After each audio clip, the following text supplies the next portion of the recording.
Hey folks, thanks for joining me at the entrance to the Caverns of Ice. We are gathered here today because the alchemist Sorcerian is suspected to be responsible for an unnatural cold wave striking Pentawa. And sure enough, it's looking like your stereotypical ice level in here.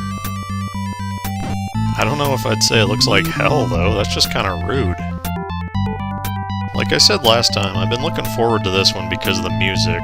This song right here, Cave 1, you gotta love them names, is my favorite song in the game. We can't do anything at these waterfalls now.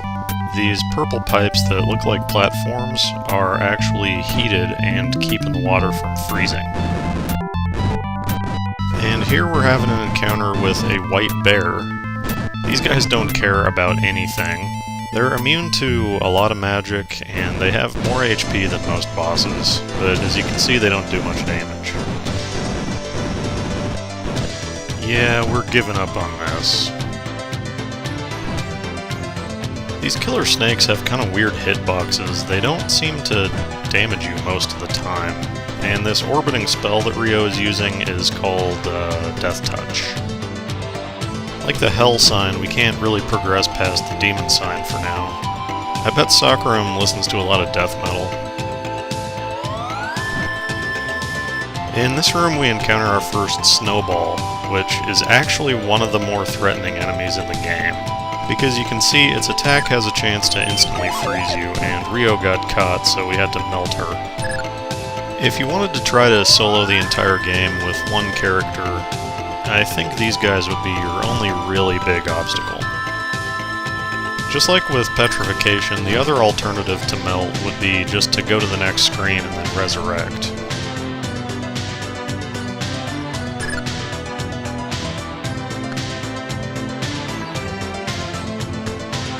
C thrice, B twice, A once, remember that. On the column up here you can notice some little shiny object. See, the game even tells you in case you missed it. Normally in the DOS version, you wouldn't be hearing Cave 1 at this point, you'd be hearing Cave 2, because Cave 1 got used for Evil Shaman, because Evil Shaman got used for the Azaruba Kingdom. But that's the magic of Let's Play. And this sign looks kinda out of place. They're really dead set on freezing you in this adventure by hook or by crook. It's good adherence to theme.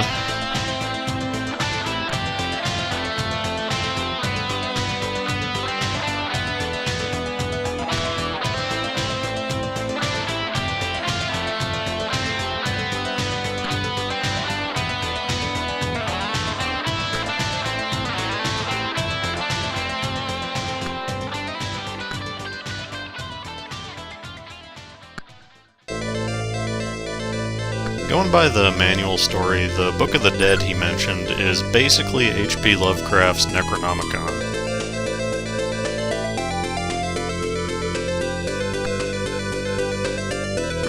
Regarding the 5 and the 2, we'll be seeing that puzzle towards the end, and for now we're gonna grab this A, because why not? But the Book of the Dead is actually the second kind of Lovecraft reference I've noticed so far. In the manual, the ship's log of Maria Regina notes the months of Dagon and Hydra. So that's been fun for me to nerd out over a little bit. This quest has a more Bob Howard feeling, though. There, isn't that much nicer? Since Hell is where demons live, and we changed Hell, maybe we should go look at the Demon sign. That's as close as I can come to making sense of this puzzle. Well, sure enough, we've melted down the ice a little bit. I had expected to get through here by breaking down the wall in the middle, but I'll take what I can get. Fenwick's napalm is still fully effective underwater. I guess God is like the other side of Demon. I can't make sense of Sorcerian's decorating. This room is where the CBA note from before comes in handy, and the enemies in here are snow trolls. They will just freak the hell out and run off screen as soon as you kill one of them. I'm I'm switching over to Cave 2 now, which I think is technically not supposed to play until you're victorious. But since this is a pretty short episode, I had to kind of cram in the music I wanted to use. But yeah, the puzzle is just go through C 3 times, B twice, and A once, and the room loops from left to right. Solving the puzzle gets you access to this furnace room. This setup is what was heating up the waterfalls in the first hallway.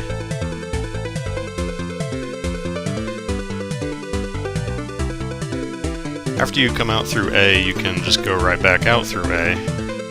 I'm not even sure if you can kill these snowballs. I'm always too terrified to hit them with my sword, and I haven't seen magic affect them.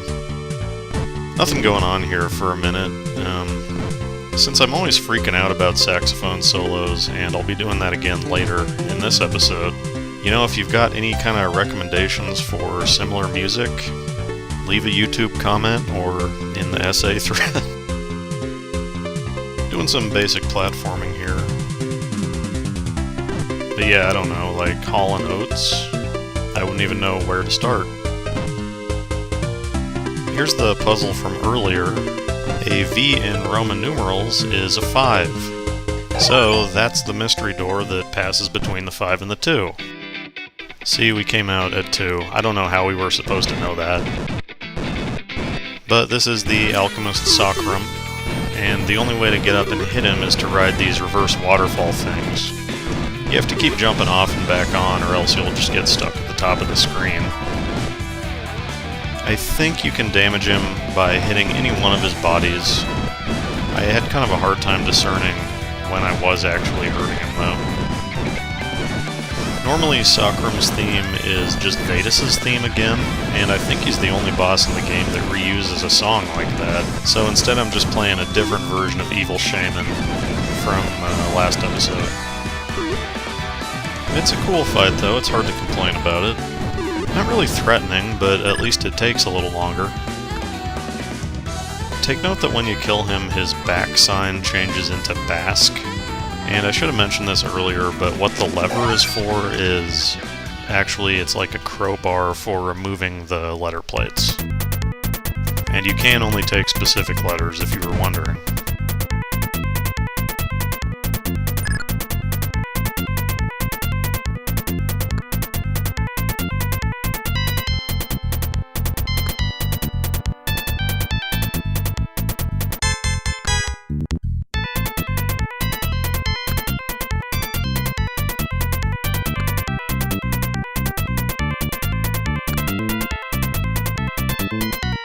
You could say that Sorcerian has Kaze on blast. I'm sorry. Have you worked out what we're supposed to do yet? Ulfur, sulfur. Write that down in your copybook now.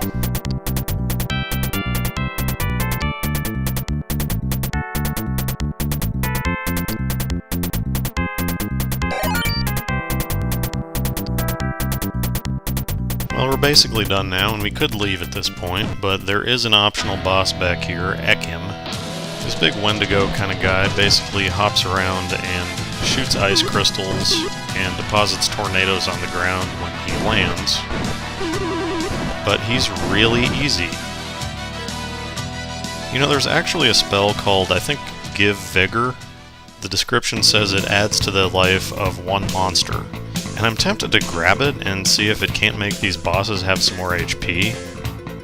I did check before this mission though, and the person closest to it enchantment-wise is actually Penny. But she has so much damn strength that it might just negate the whole thing. Anyway, here's the saxophone, and we're just picking up the bonus treasures now. Nothing to really write home about.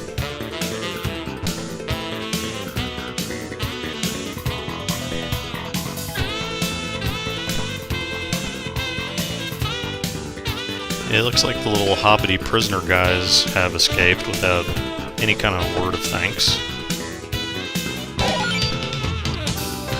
With the robe, shield, and armor, we've got everything and can head home. I don't really think they're worth keeping, but I just did want to show off their locations. What is this, the second time we've had generic loot? There's really no excuse not to name them something cool, like Armor of Ice, or Robe of the Arch-Lich. I don't know, something. The Tears of the Wind is another gotcha bait item. There's no reason not to give it to the king, it doesn't do anything. As disgruntled as I am about the loot, though, I really like this adventure, not just because of the music. It's got a cool atmosphere, the puzzles are decent, there's a lot of little enemies that do different things, and the snowball's actually threatening. There's 2 bosses. If anything, I think it is too short. As if the sax weren't enough, here's an organ. I'm sorry, JDK Band is just godlike. Finally, I did want to show off Rio's elderly portrait, because she does look exactly like Yubaba from Spirited Away now. But that does it for this episode.